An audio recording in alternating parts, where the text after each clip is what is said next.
আসুন আমরা ভূমিকম্প হওয়ার কারণসমূহ কী কী, নবী সাল্লাল্লাহু আলাইহি সাল্লাম কি বলেছেন, আমরা তিরমিজি শরীফের এই হাদিসটি প্রথমে আরবিতে শুনি, তারপর বাংলা শুনি।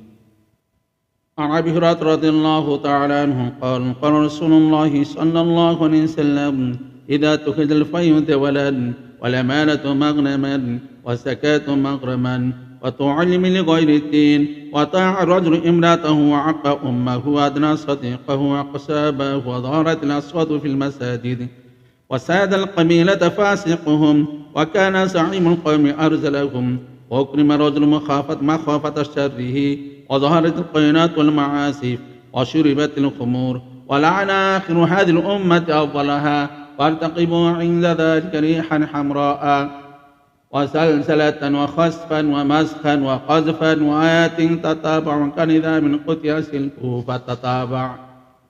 হযরত আবু হুরায়রা রাদিয়াল্লাহু তাআলা আনহু থেকে বর্ণিত, তিনি বলেন, রাসূলুল্লাহ সাল্লাল্লাহু আলাইহি সাল্লাম বলিয়াছেন,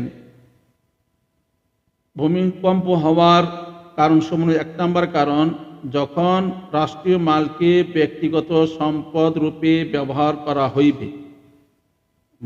ভূমিকম্প এবং অন্যান্য গজব আসার কারণ এটি এক। দ্বিতীয় কারণ, আমানতকে গনিমতের মাল মনে করা হইবে। তিন নম্বর কারণ, যাকাতকে জরিমানা ধারণা করা হইবে।